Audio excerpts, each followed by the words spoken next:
Well, thank you for returning as we continue to discuss restoring truth, foundation for change. This is the second part of the third chapter entitled How Truth Deepens Fellowship with God and with Man. Proverbs 16:6 regarding forgiven. What a wonderful, powerful proverb. Solomon reminds the reader that iniquity is atoned for by God's loving kindness and truth. The word iniquity means guilt, blame, punishment, or consequences. The commission of a sin will result in all of the above: guilt, blame, punishment, and consequences. But Solomon declares there is an atonement that deals completely and thoroughly with sin. The word atonement means to cover, to appease, or our theological concept of propitiation. On what basis does God apply such gracious covering over my sin? Is it based on his loving it is based on his loving kindness and truth. The truth of God is merciful, slow to anger, and abundance in forgiveness. Examine Jonah 4:2 and Nahum 1:3. Whosoever may come and drink from the cisterns that are free and find God's forgiveness, according to Isaiah 55, verse 1. Can the counselee take God at his word? Is it possible that God could reach the end of his rope with him? His loving kindness binds him to the truth of available forgiveness. Loving kindness means God is totally loyal to the counselee and motivated by love in his relationship to that person. When that person grasps the truth of the atonement in light of God's loving kindness and truth, then he will be motivated to fear the Lord, which results in keeping away from evil. What would hinder a person from such a humble response? Well, I think there are three possible reasons. One, lack of solid biblical teaching. Two, misunderstanding of forgiveness, grace, and discipleship. Three, pride that the person must add to or perform some level of righteousness before God can cleanse. John 3:21, redemptive love. This midnight visit is one of the numerous individual interviews Christ had with people during his earthly ministry. Nicodemus is a leading ruler of the Jews. He has power, prestige, and position. And due to his humanity, valuable determinations, Nicodemus comes to Jesus in the cover of darkness. In the next 20 verses, Jesus meets Nicodemus where he's at. Nicodemus thinks he is spiritual. He is lost and needs to hear the born again message. He cannot comprehend these words spoken by Jesus as Jesus speaks in spiritual terms. Nicodemus listens in literal terms. Jesus resorts to a number of different teaching methods to gain Nicodemus's spiritual attention. Christ spoke of a new birth. He used the wind as an illustration, and he pointed to the Old Testament record of the serpent on the cross to illustrate his own redemptive work. None moved Nicodemus to understand the good news of being born again.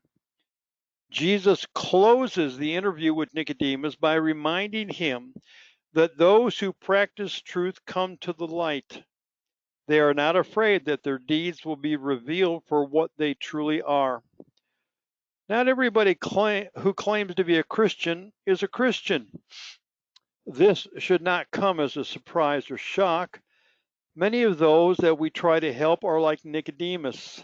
They are religious. They have an intellectual grasp on the Bible. They may even hold positions within their local church, but they fail to recognize their personal need of the Redeemer. In fact, it may appear that no matter how hard we explain the basic and simple message of Christ's death, burial, and resurrection, the message eludes their understanding. It is acknowledged and affirmed, but evidence points to a denial of it in their lives. Their conduct disqualifies them from being a child of God. They are like vapor which evaporates in the morning light, clouds without rain, according to Jude 1:2, and wind that has no refreshment. Time is where some This is where some deep soul searching and hard examination is mandatory to see whether they are in the faith, according to 2 Corinthians 13:5. Apart from a genuine salvation experience, hope of change, according to 1 Corinthians 6:11, is impossible. John 8:32, pardoned. As Christ's ministry enlarged and expanded with the populace, the religious leaders of the day, the Pharisees and the Sadducees, joined forces and developed a watchdog group. Their mission was to ensnare Jesus by his words in order to silence him. This watchdog group made several attempts to stage situations to entrap Jesus. At the beginning of the 8th chapter of John, they interrupt Christ's teaching by dragging a woman into the center of the crowd where Jesus taught. Christ deals with the entrapment, releasing the woman without judgment because the charges were trumped. Christ proclaims himself as the light of the world. This stirs a debate among the Pharisees, which results in a number of them who believe in him. Christ tells them that they are abide in his word, and they will truly prove to be his disciples, and they will know the truth, and the truth will set them free. What counselees do not know that does not want to live in freedom from life-dominating sin? How often do we hear the sad sagas of unrelenting sin and its revolving door? People who are living in slavery are not abiding in the word. They lack intimate fellowship with the Lord. This deficit deepens their detention. The person who wants freedom from the sin must want fellowship with the Lord. Fellowship with the Lord must not be motivated by seeking momentary relief to avoid consequences or to bribe God to remove his disciplinary hand. Our motivation for true fellowship is because the Christian life is the only life worth living. The world boasts of great compensations for following it, but can only produce empty promises and deceptive baubles. Fellowship means the person has something in common with another. Fellowship with God is rooted in redemption and flourishes with the spiritual disciplines of Bible reading, prayer, church attendance, and service to others, according to Acts 2:42. Ephesians 4:15, best and blessed. Truth is truth, but truth's impact increases when the person applying the truth is properly motivated. If a person using truth is properly motivated, one can anticipate a good result. If someone is using truth is motivated improperly, the anticipated outcome is less desirable, often hurtful and destructive, promoting further chaos. The motivation for a biblical counselor in disseminating truth is love. This love is for God, from God, and directed to the person we're trying to help. Counselees are often hard to love. If we are to sustain involvement with them, we must love them as God does. This begins by seeing them as God sees them. As we work with them, it is because we love God. We acknowledge that God has chosen us to show his love through us to them. By becoming vessels unto honor, we love God by serving him in this way. Truth motivated by anything other than this type of love can be rash and harsh, rude, controlling, possess a selfish agenda of fame, glory, and honor, and generally be harmful and destructive. What might be said is true, a biblically sounded truth the person needs, but the absence of love isolates the caring, compassion, respect, and sincerity towards that person. Instead of involvement, we have a clinical relationship. Proverbs reminds us that pleasant words are a honeycomb, sweet to the soul and healing to the bones. 16:24. Truth is pleasant when motivated by love, love for the person and love for God.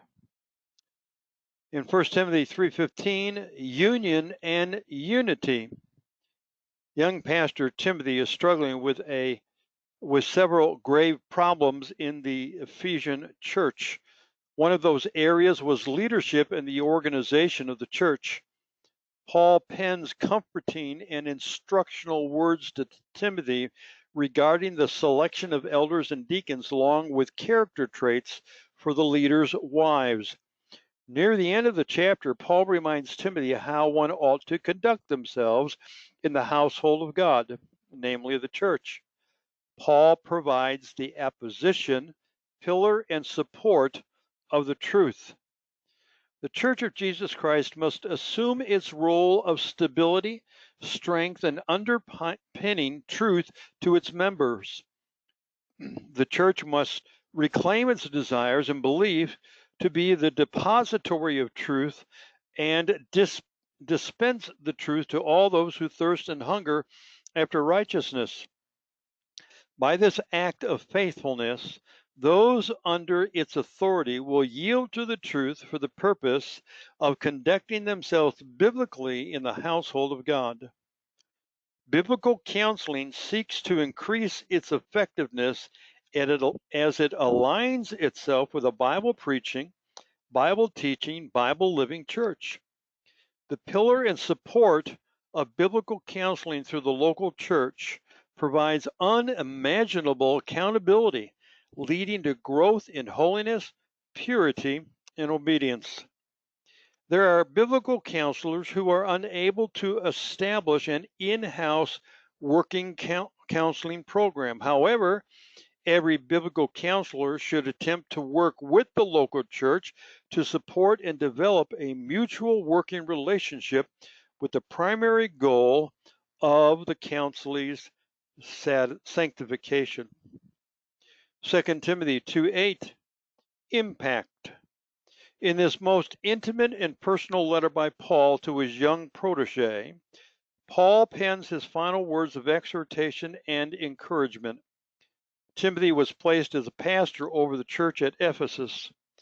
This church began gloriously, being commended for its growing love, Ephesians 1:15. Problems arose, and Timothy inherited a church whose love was redirected to self. Later, Pastor John would assume pastoral leadership in which this church's love grew lukewarm, according to Revelation 2:4. There were two men in the church at Ephesus who were disturbing the church with their teaching. They taught that the resurrection should be considered either allegorical or at best possessing some spiritual meaning. The reality of the resurrection was not valid. This teaching did not line up with what Paul taught earlier in 1st and 2nd Thessalonians. How did these two men arrive at such a conclusion about such an important doctrinal matter? Paul tells us that they strayed from the truth. The word stray means to miss the mark. It implies they struck another mark. In this form, stray refers to the results of straying. The process of straying starts when someone wanders away from or looks in the wrong direction like Lot did, or believes God is somehow unfair and unjust like Eve did, or when someone listens to another.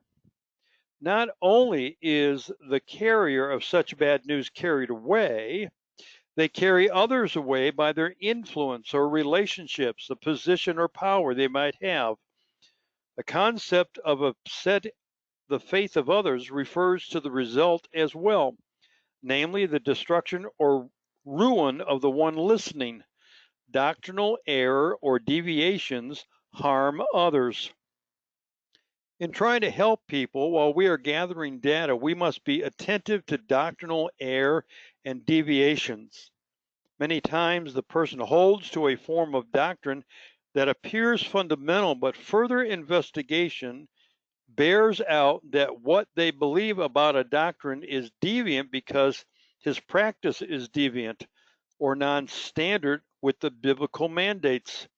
An example would be someone who argues that in order for him to love their wife, he must first learn to love themselves. We should investigate their knowledge base to assess where their thinking is awry. We should explore where or whom they received this teaching from. We should consider why they seem to place such allegiance to the deviant teaching. Finally, explore who in the realm of their influence may be in the process of being swept away in the faith to the Lord and ardent obedience to Him. And then finally, 2 Timothy 3:8, following, not opposing. Attempting to help Timothy understand the days he was ministering in, Paul describes what men are like and will be like. Basically, these types of men hold a form of godliness but deny its power. Stated differently, these men claim to be born again saints, but the form of godliness is denied by their lackluster conduct. They have words but no walk. They claim with their lips, but their lives refute their proclamation. These people are likened to Jannes and Jambres, who challenged Moses' authority. Moses was God's appointed leader, but these two quarreled with Moses, stating that they lived in a democracy and they wanted a slice of the Israeli authority pie. They stood against Moses, face to face and toe to toe, with no regard for who was behind Moses. Paul explains that their opposition grew out of a depraved mind. Depravity means that they thought more about the seeming injustice of Moses' power and position of authority, and they conferred together and became dominated in their thoughts to plot and destroy the monopoly of the Mosaic power structure, or so they thought. However, these two, those who oppose authority, will not make further progress. They will be permitted to go only so far. One reason is to allow the public manifestation of the rebellion. Jannes and Jambres publicly opposed Moses, and the nation of Israel saw how God dealt with them, and the nation feared. Likewise, the folly of sinful men with depraved minds will be evident to all. Do you believe in the depravity of man? Does the depravity of man cease to exist when regeneration takes place? Is it possible for a saint to oppose authority because he is so transfixed and obsessed with the pursuit of a sinful goal? If any or all of these questions can be answered yes, then that person must identify the authority the counselee opposes, what this authority figure has done to offend the counselee from his perspective, and teach the counselee that his forward progress and sanctification will be impeded until confession and resolution is achieved and truth is enthroned in his life. The next time we get together, we'll talk about how truth resolves all of life's problems. I hope you'll return. I hope you're enjoying this series.